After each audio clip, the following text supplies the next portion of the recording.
the next, don't worry, I'm not going to go for 3 hours, the next day. And then we had another 4 hours. And at the end of that, the executive said, we're going to go back to Larry Pope, the CEO, and we're going to tell him this is a serious issue. And we promise you, we give you our word, that we'll convert at least one barn to group housing. And we'll go out, as you suggested, and talk to our customers. They came back 6 months later and called me up and said, just what you said, 75% of our customers do not find sow stalls acceptable. And again, it's not physical pain, it's violating the animal's nature, you know? Animals built with bone and muscles, built to move, you know? Not allowed to move is deprivation, you see? And they said, the Wall Street Journal is going to call you in 5 minutes. I said, thanks a lot, you know? So they did. They called 5 minutes later and they asked me to comment. And I said, you know, this is a major step forward by a major corporation. I mean, they've announced that the change will take fully place in 15 years or something like that. I would much like to see it quicker, but you can't turn a steamship on a dime, you know? They just quoted me as being negative to Smithfield. I got seriously pissed off, and I called the editor and told them exactly what I had said and what I was quoted as saying, and they said, okay, we'll redo the story.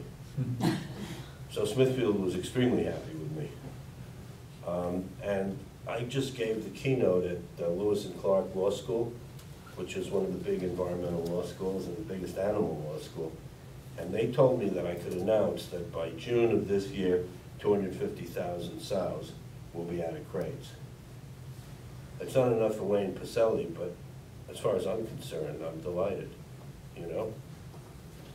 And I think that's something you guys need to take seriously in your future endeavors, you know? You gotta get rid of the sow stall. You can't refine it. It won't work. You know, go out and ask the public, you'll see. So, I've argued that the concept of telos provides a very sound basis for animal ethics. First of all, it avoids oversimplification error of assimilating all the ways in which animals can suffer under the single rubric of pain. Second, it activates ethical recollection, which I'll talk about tonight, ethical remembering. Plato said once, when you're dealing with adults in ethics, you can't teach, you have to remind. You understand? In other words, I can't lay my ethic on you and expect you to follow it. I have to show you that what I'm saying is implicit in what you already believe, although you may not have recognized it. That's exactly what Dr. King did. Third, it allows and even directs us towards not only the avoidance of negative experiences, but also enjoins us in the direction of maximizing positive experiences emerging from the animal's biological and psychological natures. In other words, acknowledging telos as the basis for animal ethics is the most likely way to assure that we respect the intrinsic value of animals, which I can explain if you want me to. And I got a nice example of this that I'll finish with, a story. In 1980, the Canadian government invited me to do a full-day seminar on animal ethics for representatives from every Canadian federal ministry that dealt with animal issues. In the course of the discussion, they reasoned themselves that the best way to make progress in legislation based in animal ethics was to create a Bill of Rights for animals, which doesn't surprise you from Canada, because they didn't historically have a Bill of Rights. In the 20th century, they developed their Charter of Rights, and so it was fresh in their minds. In attendance at the seminar was a high official from the Ministry of Fisheries and Oceans that controls Canadian waters. Some years later, I received an anonymous copy of a memo from somebody at this ministry. All it had on it was a single scrawled sentence that said, "We thought you'd be interested in this." The memo had been sent to the director of the Vancouver Aquarium, who had requested permission to take 2 killer whales from Canadian waters for an exhibit at the aquarium. The minister responded that such permission would only be granted when the aquarium had demonstrated that the exhibit was designed to respect and accommodate the animal's telos, which I thought was a real nice vindication of what I had done that day.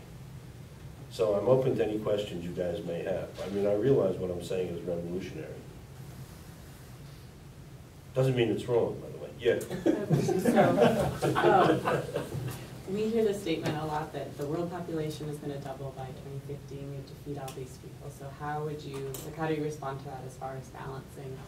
Well, first of all, that response to me presupposes that you lose productivity. And nobody can prove that to me, number one. Number two, and I did this, have you guys heard of Dallas Horton? He's a big feeder in Colorado. He's also virtually completely full of shit, you know? He's a major bullshitter. And I was talking at the Congress of Veterinary Consultants. You know what I'm talking about? They're the ones who do feedlots. ABC, Academy of Veterinary Consultants. Yeah, thank you. And I gave the keynote for them.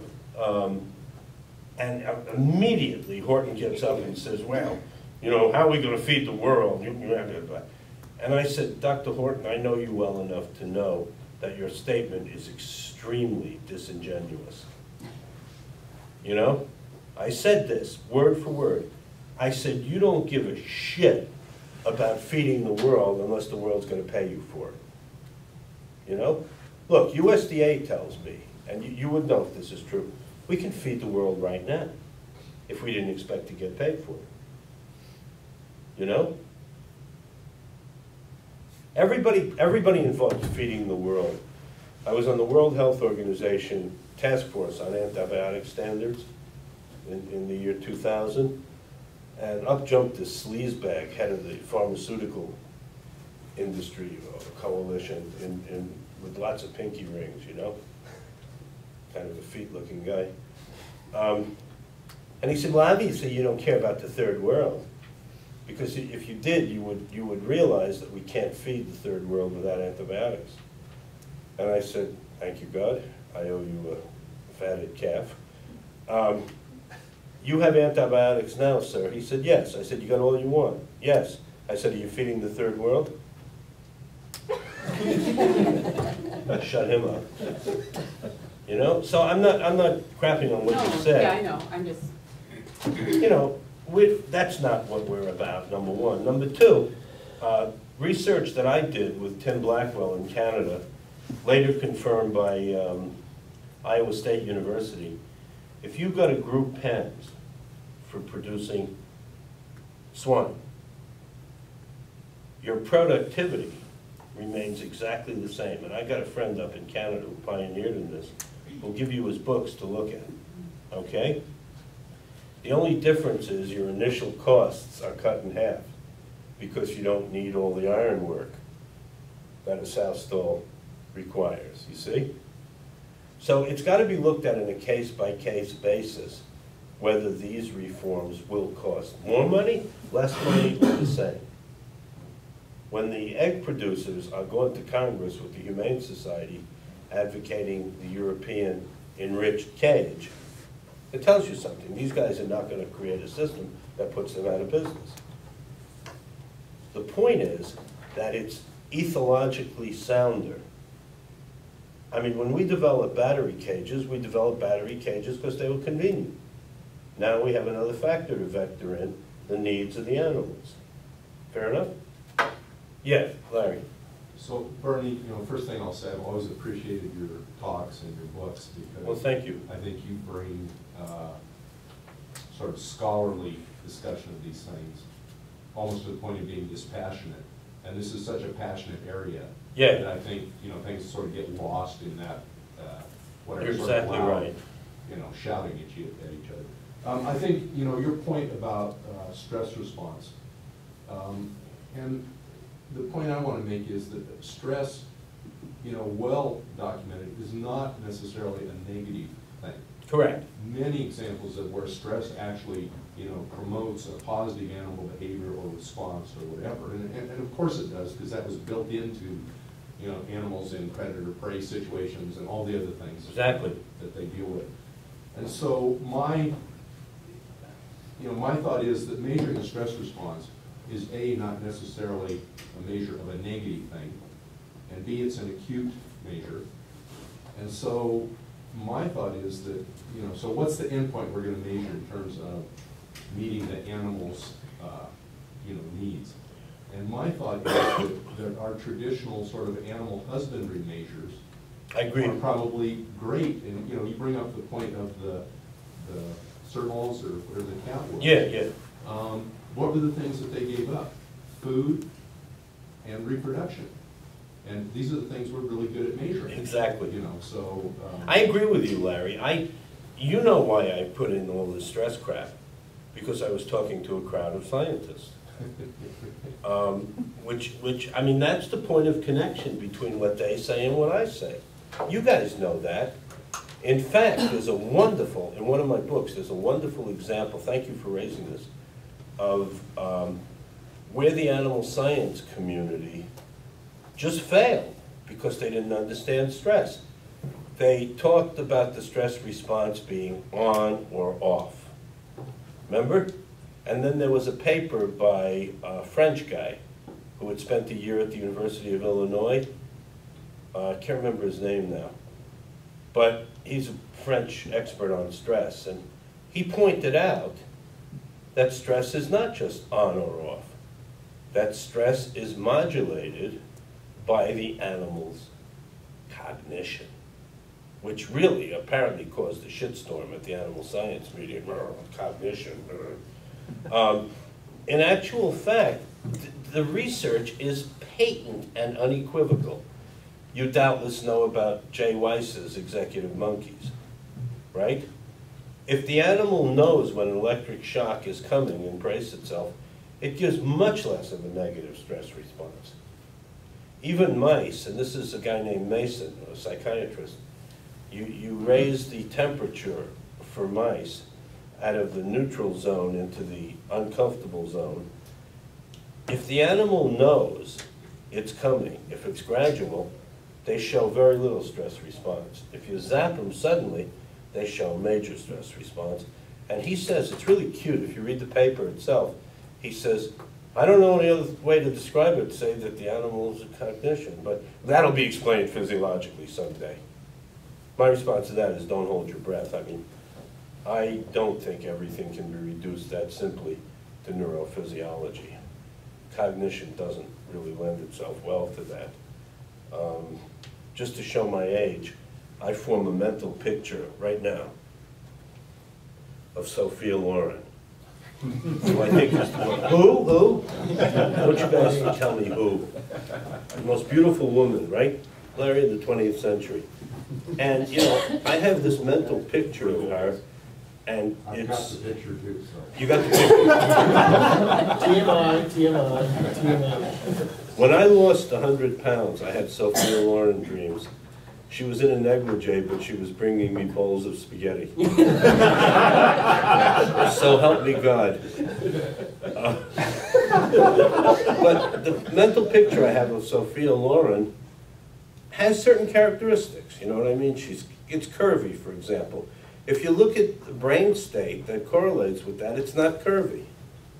There is a disparity between the two, and therefore you'll never be able to reduce one to the other. It's my view, and that's very unpopular among philosophers. Yeah, I can live with it. So, I mean, who cares if you're unpopular among philosophers, you know? Seriously.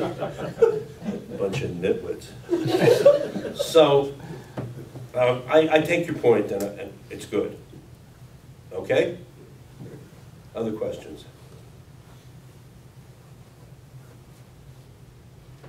Come on, give me one redneck question. Huh? Because you're close and I can see you. You got a redneck question for me? By the way, I do not use redneck in a disparaging term. I'm myself paradigmatically redneck. You know, you guys need to understand, you can be from Brooklyn and be a redneck. You got a question? Especially if you ride without a helmet, right? Damn right. Yeah, what's the ethics of that, Bernie? Because we gotta pay for your head trauma. I got What's the insurance, story there? baby. I got insurance. As long as you have insurance, it's your business. I mean, you sound like the yuppies that are saying, well, we have to pay for you. No, don't pay for me. Here's a 357 bullet. Put it through my brainstem, dickhead. I don't want to hear that crap. No, I'm very, very serious. I mean, freedom means, among other things, being able to go to hell in your own way.